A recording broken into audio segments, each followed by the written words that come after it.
Ako si Melody. Mahilig ako mag-ukay-ukay. Kaya nang mapadaan ako sa isang lumang tindahan sa isang iskinita, hindi ko na napigilang pumasok. May kakaiba sa tindahang ito. Madilim ang loob, amoy lumang kahoy, at halos walang tao maliban sa tindera na tahimik na nakaupo sa isang sulok. Nakatitig lang siya sa akin. Hindi ko na lang siya pinansin at nagsimula ng maghalongkat ng mga damit. Napahinto ako nang makita ko ang isang pulang bestida. Napakaganda ng tela, parang mamahaling damit na bihira mong makikita sa ukay-ukay. Nang hawakan ko ito, bigla akong nakaramdam ng malamig na hangin. Palingon ako, wala namang ibang tao sa tindahan. Dinala ko ang bestida sa tindera para bayaran. Habang inaabot ko ang pera, bigla siya nagsalita. Sigurado ka bang bibilin mo yan, Iha? Medyo kinabahan ako, pero ngumiti lang ako at tumango. Hindi ko na pinansin ang pag-aalalang nasa mukha niya. Pag uwi ko, agad ko isinuot ang bestida sa harapan ng salamin. Sakto ito sa akin. Parang sa akin mismo sinukat ang damit na to. Habang iniikot ko ang sarili ko para tignan ang fit, parang may anino akong nakita sa likod ko. Bigla akong kinilabutan. Napapikit ako saglit para huminga ng malalim. Baka guni-guni ko lang. Pero nang dumilat ako, may babaeng nakatayo sa likod ko. Namumutla siya, duguan, at suot ang parehong bestida. Bago pa ako makasigaw, naramdaman kong may malamig na kamay na humawak sa balikat ko. At sa isang iglap, bumulong siya sa akin. Ako si Elena, at yan ay akin. Napatakbo ako palabas ng kwarto at sinabi ko ang nangyari kay mama. Pero hindi siya naniwala. Makalipas ang ilang oras, bumalik ako sa kwarto ko at nagulat ako dahil wala na ang bestida.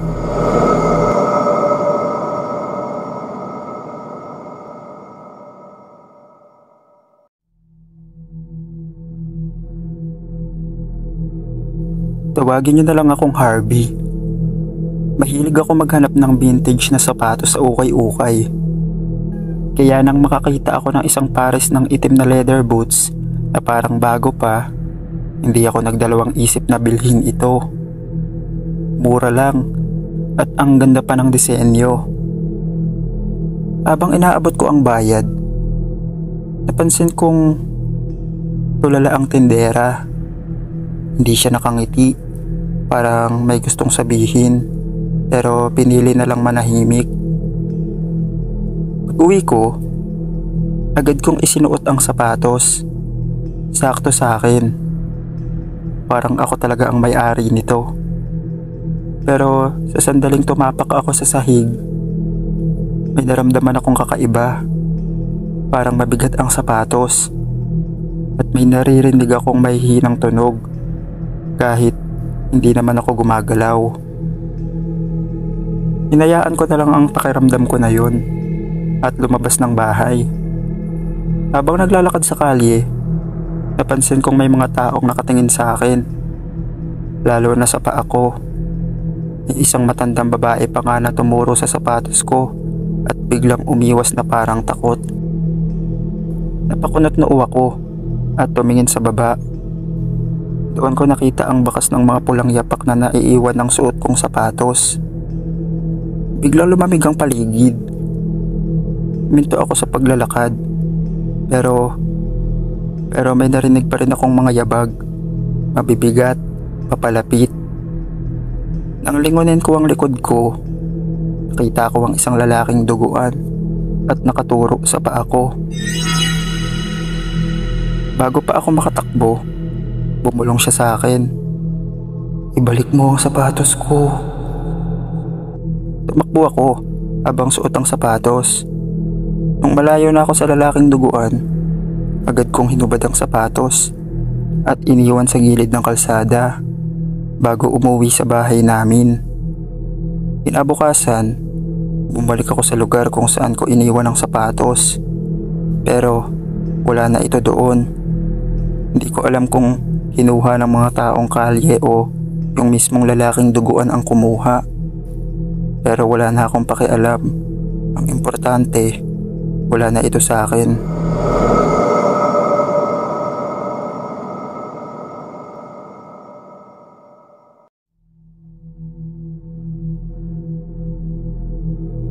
Ako si Monica. Hindi ako mahilig sa mga lumang laruan. Pero may kung anong humila sa akin nang makita ko ang isang antigong manika sa isang ukay-ukay sa probinsya. Maputi ang mukha nito. May mahabang kulot na buhok at suot ang isang lumang puting dress. Maganda yan, Iha. Pero, sigurado ka bang gusto mo yan?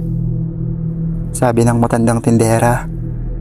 Medyo nagduda ako, pero mura lang ang presyo, kaya binili ko na rin.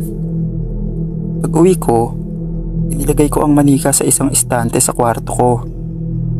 Habang nakahiga ako sa kama, parang may nakatingin sa akin. Nang tignan ko ang manika, parang gumalaw ang ulo nito ng bahagya. Guni-guni ko lang siguro. Kinabukasan, nagising ako na nakaharap na sa akin ang manika. Kahit hindi naman ganun ang pwesto niya kagabi. Kinilaputan ako, pero hindi ko na lang pinansin.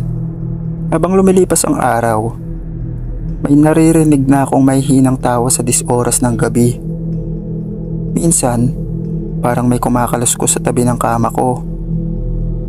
Isang beses, nagising ako na nasa kama ko na ang manika.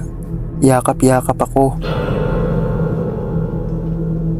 Nang hindi ko na matiis, dinala ko ito pabalik sa ukay-ukay. Pero laking gulat ko nang sabihin ng tendera, Iha, hindi kami nagbebenta ng mga manika. Napaatras ako. Nang tignan ko ang dala kong manika, nakangiti na ito ng malaki. Pero ang nakakapagtaka, iba na din ang tendera. Hindi ito ang nagbenta sa akin ng manikang dala ko. Habang naglalakad ako pa uwi, may nakita akong basurahan at agad kong tinapon doon ang manika. At agad na din ako nagdesisyon na umuwi sa bahay. Sa kabutihang palad, hindi na ito sumunod sa akin sa bahay. Hanggang dito na lang po. Salamat sa pagbasa ng kwento.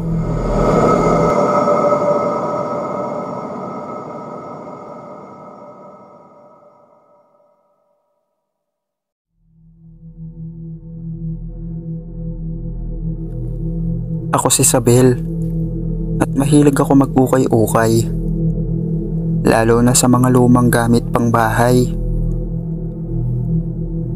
Isang araw, napadaan ako sa isang maliit na tindahan sa isang lumang kalsada. Napansin ko agad ang isang antigong salamin na nakasandal sa dingding. Maganda ang ukit ng kahoy sa gilid nito. At kahit mukhang luma, malinaw pa rin ang refleksyon. Habang tinitignan ko ang sarili ko sa salamin, parang may anino sa likuran ko. Isang madilim na hugis ng isang tao. Napalingon ako, pero wala namang ibang tao sa tindahan, maliban sa tendera. Maganda yan, pero tandaan mo, huwag kang magpapakita ng takot, sabi ng tendera. Hindi ko nalang pinansin ang babalaan niya. Binili ko ang salamin at dinala pa uwi. Kinagabihan, habang nag-aayos ako ng buhok sa harap ng salamin, may napansin akong kakaiba. Ang refleksyon ko ay hindi gumagalaw kasabay ko. Parang may kaunting delay. At sa isang iglap, ang refleksyon ko ay ngumiti. Kahit hindi naman ako nakangiti. Napaatras ako. Nang lingunin ko ang kama ko, nakita kong wala namang talagang ibang tao roon. Ngunit, nang bumalik ang tingin ko sa salamin, may isang babae sa likod ko. Mahaba ang buhok na natatakpan ang kalahati ng kanyang muka. At dahan-dahang lumalapit. Sinubukan kong tumakbo, pero hindi ako makagalaw. Dahan-dahang lumabas ang kamay niya mula sa loob ng salamin at hinawakan ako sa balikat. Ngayon, ikaw naman ang nasa loob. Bago pa ako makasigaw, nagdilim ang paligid. At ang huling nakita ko ay ang sarili ko, nakangiti sa loob ng salamin. Bigla akong napabalikwas ng bangon. Panaginip lang pala. At nasa tabi ko si Mama. At ang kanyang itsura ay halatang nag-aalala. Kanina pa daw nila ako ginigising kasi para daw akong binabangungot. Nang tignan ko ang salamin, wala na ito kung saan ko ito nilagay. Hindi ko alam kung saan napunta, pero pinabayaan ko na lang.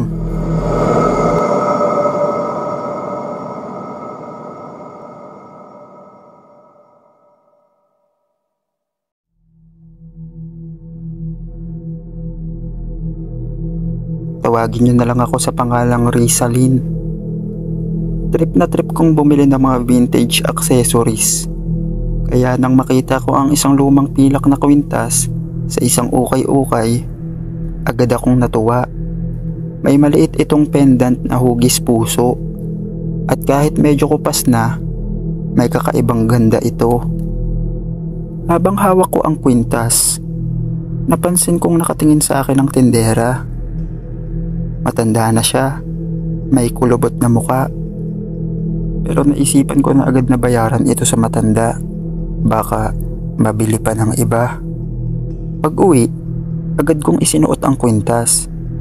Tamang-tama ang haba nito sa liig ko. Ngunit, nang kumarap ako sa salamin, parang humihigpit ang kwintas. Nahihirapan akong huminga. Nagpapanik ako at sinubukan alisin ito, pero hindi bumubukas ang lock nito. Parang may hindi nakikitang kamay na humihila sa akin. At sa sulok ng kwarto, may nakita kong anino. Isang babae. May mahabang buhok na tumatakip sa kanyang katawan. Bago ako mawala ng malay, narinig ko siyang bumulong. Ibalik mo yan sa akin. Hindi yan sa'yo. Nang magising ako, nasa leeg ko pa rin ang kwintas. Pero nagdesisyon akong itapon ito dahil pakiramdam ko may dala itong masamang nakaraan. Kaya hindi na ako nang hinayang.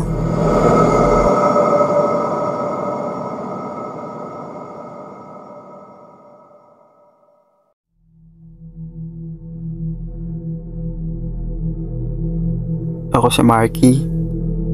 Isang araw, naghahanap ako ng jacket sa ukay-ukay dahil gagamitin ko ito kasi bumili ako ng motor. Ang gusto kong jacket ay yung mukhang vintage at may nakita akong isang itim na jacket na sobrang lambot ng tela at mukhang bago pa. Sakto rin ang sukat sa akin kaya agad ko itong binili. Nang makauwi ako sa bahay, agad kong sinuot ang jacket. Napaka-komportable nito. Mainit sa katawan at parang niyayakap ako. Pero habang lumilipas ang oras, nakaramdam ako ng kakaiba. Parang may bumibigat sa balikat ko at tila may malamig na hangin na dumadaloy sa likod ko kahit sarado lahat ng bintana. Lumabas ako para bumili ng pagkain sa convenience store. Habang nagmumotor, napansin kong parang may nakasunod sa akin. Sa gilid ng paningin ko, may anino akong nakikita. Madilim at mataas na nakasunod sa pag-abante ko.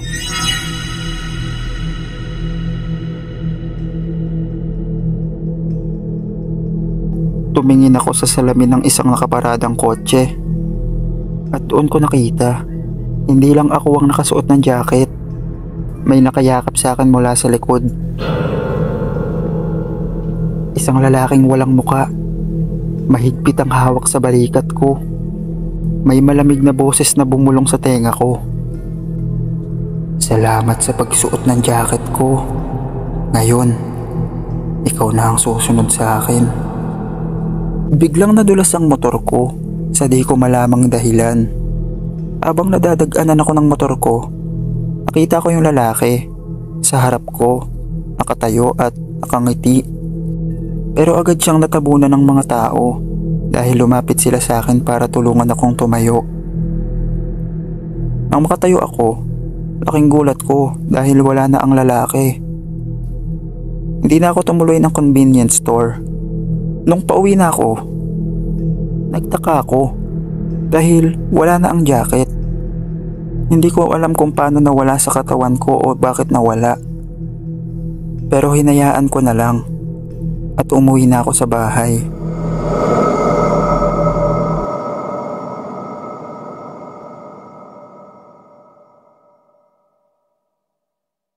Isang istorya mula sa nakaraang kwento.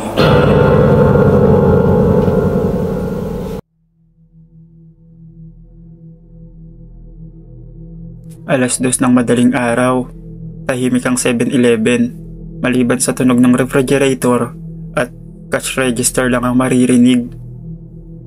Ako nga pala si Karen, isang cashier. Nakasandal ako sa counter nun at pinipigilan ng antok. Wala masyadong tao sa ganitong oras, maliban sa ilang tambay o lasing na bumibili ng kape. Kaya naman, nagulat ako nung bumukas ang automatic door. Isang matangkad at payat na lalaki ang pumasok. Naka-hoodie ito na tila lumang-luma at medyo nakayuko habang dahan-dahang lumalakad papasok. Good evening po. Bati ko. Hindi ito sumagot. Tahimik itong dumiretso sa mga pagkain. Ngunit napansin ko ang kakaiba nitong kilos. Hindi lumilikha ng ingay ang yapak nito kahit na tiles ang sahig. Sinandan ko ito ng tingin sa CCTV monitor. Hindi ko mawari kung bakit. Pero parang may mali. Parang hindi normal ang paggalaw nito. Parang hindi pantay ang anino nito sa aktual na katawan. Ilang minuto pa. Lumapit ito sa counter. At tahimik na inilapag ang pack ng frozen meat. Napakunot ang noo ko. Kuya, ilaw po to. Sigurado po kayo? Daan-dahang itinaas na lalaki ang ulo niya. Ngayon ko lang napansin ang mukha nito. Sobrang itim ng mga mata. Halos walang puti. Nang umiti ito, bumungad ang matutulis at mahahabang ngipin. Napaatras ako. Biglang bumilis ang tibok ng puso ko. Bago pa ako makasigaw, bumukas ang pinto. Pumasok si Mang Ruben, isang tambay na regular customer. Uy Karen, payosi nga. Sigaw ng matanda. Napatingin ng lalaki kay Mang Ruben. At sa isang iglap, bigla itong tumalikod at lumabas ng tindahan. Napamulagat ako at dali-daling lumapit sa pintuan para silipin ito. Pero wala na ang lalaki. Ang bilis naman niyang nawala, sabi ni Mang Ruben habang kinukuha ang sigarilyo niya. Hindi ako makasagot. Nanginginig akong tinignan ng counter. Nandun pa rin ang frozen meat na binili ng lalaki. Ngunit ang kakaiba, basa ito ng malagkit na likido at may bahid na kulay na hindi ko malaman kung ano. Hindi na muling bumalik yung matanda at sana wag na talaga siyang bumalik.